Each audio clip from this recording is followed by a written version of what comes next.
We have a chance for thunderstorms across the region over the next few days, but will any of them be severe? After Thursday, we got a ridge that builds over our region, and that'll quiet things down precipitation-wise going into the weekend. And while July wants to end the month with some comfortable temperatures, August looks like it wants to come in and start blasting the furnace.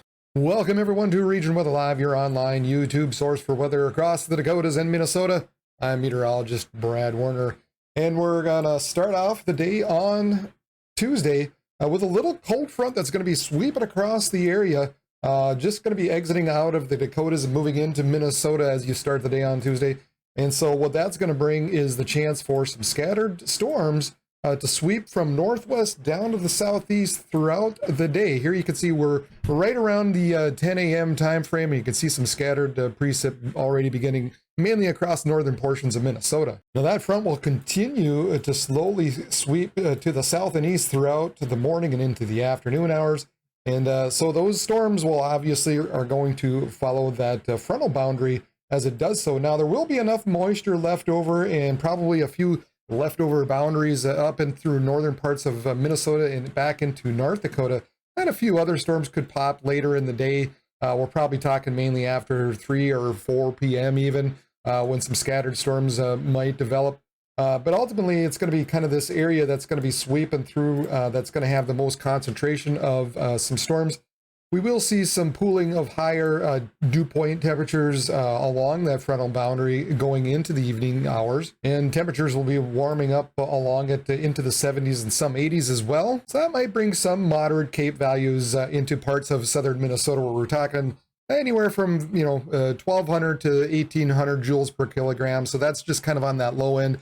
But that will bring the possibility of maybe a couple of storms that might be able to become severe late in the day, mainly after 4 or 5 p.m. and then possibly as late as 9, maybe 10 p.m. or so. But for the most part, it's going to be very isolated in nature, as you can see, even as the evening goes along. Most of those capes really begin to die off as we lose that warmer temperature.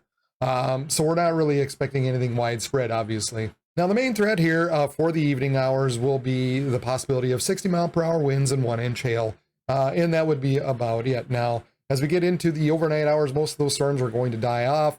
We might have a few that roll across and out of Wyoming and in through southwestern parts of South Dakota later in the night. Nothing expected to be severe there.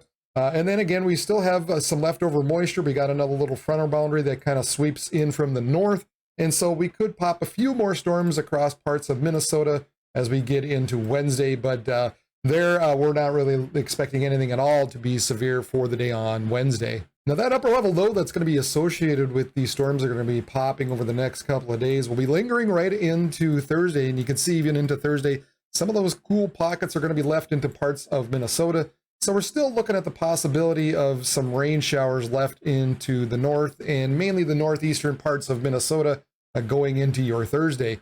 Once we get beyond that, however, once we get into Friday and even Saturday, we begin to build a nice warm ridge over the area. And so we'll have a bit of a break from the precipitation across the entire area as we go into Friday and Saturday.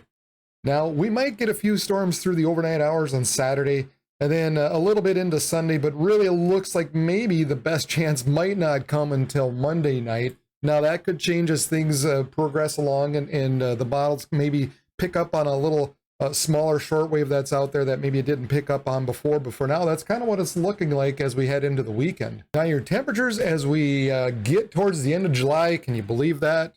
We're getting towards the end of July already.